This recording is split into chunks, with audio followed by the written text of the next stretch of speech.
So uncle, welcome to my YouTube channel Assam Career Update. আজি পুনৰ আপোনালোকৰ বাবে বহুত ভাল খবৰ আহিল। অল ডিস্ট্ৰিক্টত নতুনকৈ চাকৰি মুকলি কৰিছে প্ৰায় 29500 প্লাস ভ্যাকেন্সি গ্ৰেড 3 গ্ৰেড 4 লেভেলৰ ভ্যাকেন্সি হয় 10 পাস হক 12 পাস হক ডিগ্ৰী পাস হক সকলো আবেদন সমূহ কৰিব পাৰিব।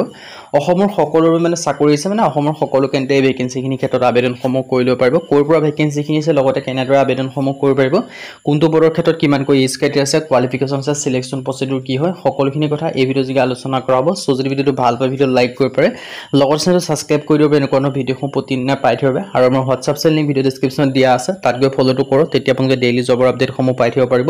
আৰু ভিডিঅ'টো যিমান পাৰে সিমান বন্ধুক শ্বেয়াৰ কৰি দিয়ক যাতে সকলো বন্ধুৱে ডেইলি জবৰ আপডেটসমূহ পাই থাকিব পাৰে। আহক আজি ভিডিঅ'টো আৰম্ভ কৰোঁ। মই আপোনালোকক জনাইছো ভ্যাকেন্সি খিনি হৈছে এক্সিছ বেংকৰ ফালৰ পৰা। আৰু ভিডিঅ'টো আগবঢ়াৰ আগতে মই আপোনালোকক জনাই দিব বিচাৰিছো এই যেটো এক্সিছ বেংকৰ ভ্যাকেন্সি হয় তাৰ যদি আপোনালোকে পপা অনলাইনটো আমাৰ থ্ৰুতে কৰাই লম বুলি ভাবিছে তেন্তে আমাৰ WhatsApp নম্বৰ স্ক্ৰিনত আপোনালোকে দেখিব পাৰিছে 9864881276 এটা আপোনালোকে WhatsAppত মেছেজ কৰিলে হ'ল, কল কৰিলে এভেইলেবল নাপাব। সো আপোনালোকে কল নকৰিব, WhatsAppত মেছেজ কৰিলে আপোনালোকে পপা অনলাইনটো কৰি দিয়া হ'ব। আহক আজি আমি ভিডিঅ'টো আৰম্ভ কৰোঁ। মই আপোনালোকক জনাইছো ভ্যাকেন্সি খিনি মুকলি কৰিছে এক্সিছ বেংকৰ ফালৰ পৰা। ভ্যাকেন্সি খিনি কি আছে জনাই দিছো। ইয়াত বিশেষকৈ ভ্যাকেন্সি আছে assistant officer, manager, admin executive, clerk, driver এনেকুৱা ধৰণৰ ভ্যাকেন্সি আপোনালোকে দেখিবলৈ পাব। সো প্ৰতিটো ভ্যাকেন্সি ক্ষেত্ৰত বেলেগ বেলেগ ধৰণৰ কোৱালিফিকেশন হয়। কিছু পদৰ ক্ষেত্ৰত 10 পাস কৰিলে আবেদন কৰিব পাৰিব আৰু কিছু পদৰ ক্ষেত্ৰত 12 পাস কৰিব লাগিব আৰু কিছুমান পদৰ ক্ষেত্ৰত গ্ৰেজুৱেচন পাস কৰিলে আবেদনসমূহ কৰি ল'ব পাৰিব।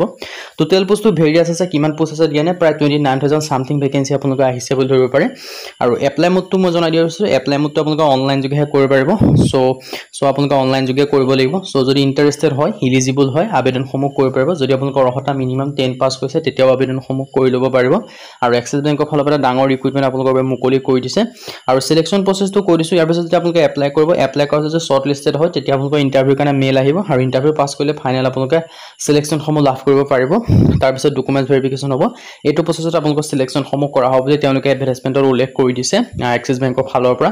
সো যদি আপোনালোকে ইন্টাৰেস্টেড হয়, এলিজিবল হয়, আবেদনসমূহ কৰি ল'ব পাৰিব। স্যালাৰিটো আপোনালোকে এটা গুড স্যালাৰি লাভ কৰিব বুলি উল্লেখ কৰা আছে।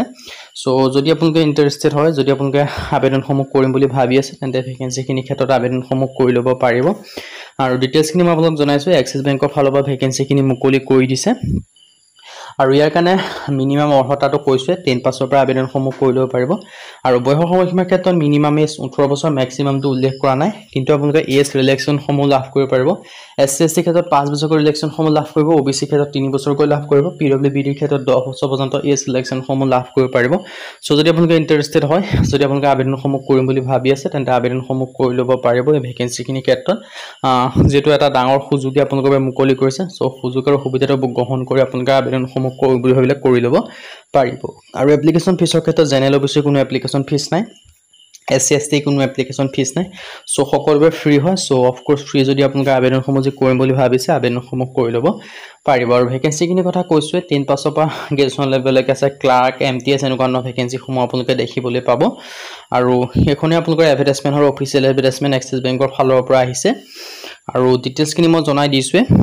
আৰু এই ভ্যাকেন্সি খিনি ক্ষেত্ৰত আকৌবা কৈছো 10 পাস কৰিলেও পাৰিব, 12 পাস কৰিলেও আবেদন কৰিব পাৰিব আৰু গ্ৰেজুৱেচন পাস কৰিলেও আবেদনসমূহ কৰি ল'ব পাৰিব। আৰু ম্যাক্সিমাম এজটো যেটো এজ পাৰ নৰ্মছ আছে, নৰ্মছ মানে কি মিনিমাম 40 ইয়াৰ্ছলৈকে পাৰে, তাৰ লগত আৰু আপোনালোকৰ এজ সিলেকশনটো প্লাস কৰা হয়। আৰু এডুকেশন কোৱালিফিকেশনটো হৈছে 10 পাস হওক, 12 পাস হওক, গ্ৰেজুৱেচন পাস হওক সকলোৱে পাৰিব। আৰু যেটো নৰ্মছৰ কথা ক'লোৱে SC SC কাৰণে 5 বছৰকৈ নৰ্মছৰ মতে ৰিলেক্সন পাব, OBC কাৰণে 3 বছৰকৈ পাব আৰু PWBD ক্ষেত্ৰত 10 বছৰকৈ ৰিলেক্সনসমূহ লাভ কৰিব পাৰিব।